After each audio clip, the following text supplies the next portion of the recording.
Trademarks. A trademark may include a word, a name, a symbol, or a distinguishing device, or any other combination adopted by a manufacturer, a merchant, a business person, or any other person who may choose to use their own specific emblem or symbol as a trademark. So trademarks can be names like KCA, Kenya College of Accountancy. Now KCA is a trademark. It can be a symbol, it can be an artistic distinction in nature. An important qualification for a trademark is that it must be a mark, it must be a name, it must be used commercially. So service mark is similar to a trademark. Service mark is similar to a trademark and can be registered in the same way with the protection service of a trademark. And service mark includes more wordings. It has more wordings, and it also is mostly used in marketing and advertisement. We also have copyrights. They are similar to patents. Copyrights are similar to patents because of the way the ownership is established and protection is also given. However, copyright is distinct from patents and trademarks in the intellectual property because it's protected for the life or for life of the originator, plus a further 50 years, even after registering it, after death of the originator, of the person who came up with it. A copyright will be protected for even 50 years to come, so that nobody can use it until 50 years elapse. This protection can also afford an extraordinary property right and also substantial estates. Then it also extends protection to authors like of books, composers like of songs, artists like dance artists. That is what copyrights do. We also have trade secrets. Trade secrets. Trade secrets are property, they are also properties in nature, but they are so much into proprietary or proprietor's information, which is used in course of business, and it gives a business advantage to a manufacturer or to a person who is a proprietor. And trade secrets can be a formula, it can be patterns, it can be list of customers, it can be databases, it can be chemical compounds, combinations of ingredients for commercial products, it could be processes of manufacturing or compiled information. Every organization has its trade secret and they have a right to that trade secret. However, these trade secrets need to be registered for the rights to be legal. Modern communication systems contain so much information which is guarded. The business may collapse if this information is given out. Employees leaving the companies are restricted not to share such information. If they do, they will be sued. In any business, to maintain a good market, there is need to have such secrets.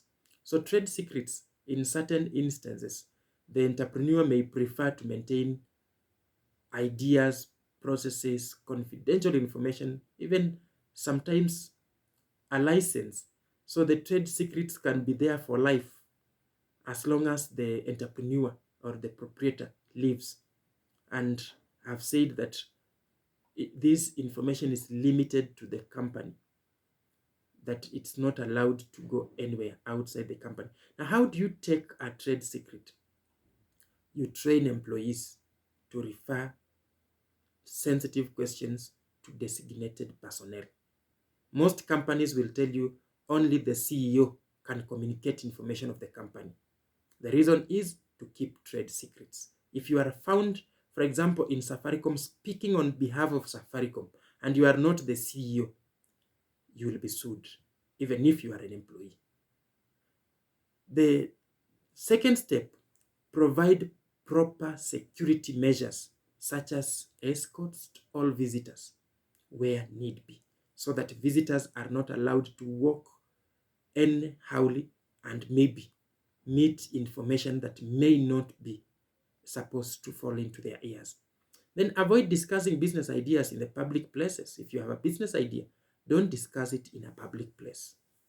Provide secrecy of your idea. Then keep important travel plans secret.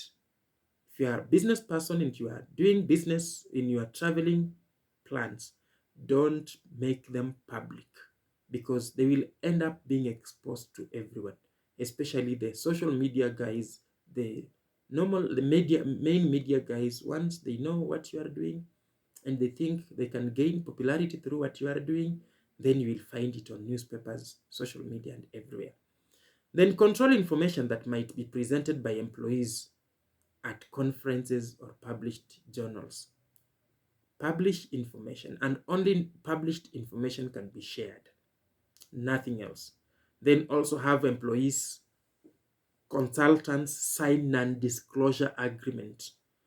They must sign that they will not disclose information. You can also use simple security measures such as locked files, cabinets, passwords, computers, shredders, etc. Also debrief departing employees on any confidential information. Ensure they recover back the information to the company before they leave.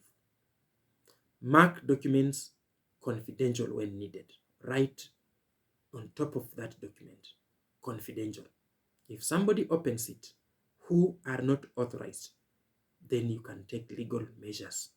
Avoid faxing, emailing, SMSing, WhatsApping any sensitive information. And sometimes it's unfortunate to say that protection against the leaking of trade secrets is very difficult to enforce. So be careful. Licensing is something else you need to know about protecting your ideas.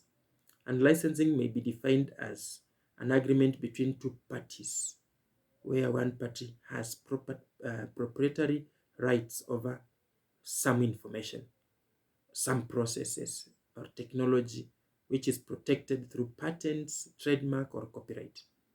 So this arrangement is specified in a contract.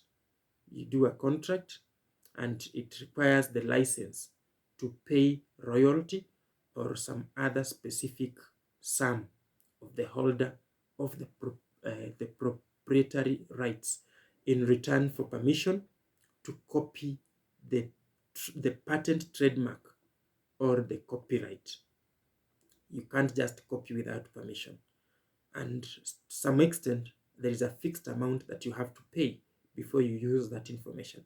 So licensing has been very significant as a marketing strategy to holders of patents, trademarks, or copyrights to grow their businesses. You have information, you are working, maybe one person providing capital, another person providing information.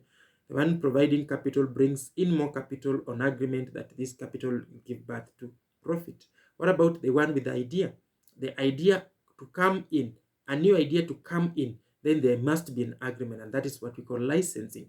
So it's very important also to note that marketing strategy of entrepreneurs who wish to start a new venture but need permission to copy or incorporate somebody's trademark, somebody's patent can apply this idea of licensing.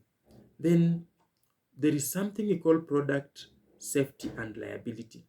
It's important for an entrepreneur to assess whether any product that is to be marketed is the new venture or is by any means subjected to regulations under the consumer production law.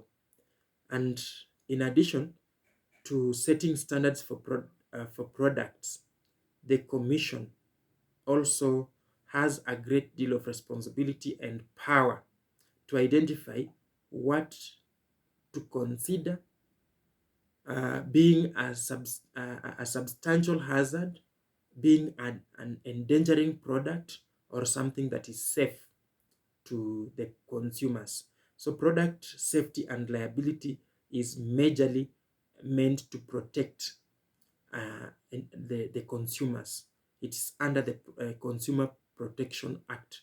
And this one in Kenya is done by the Kenya Bureau of Standards. And it is under the Act of Consumer Protection, like I've mentioned before.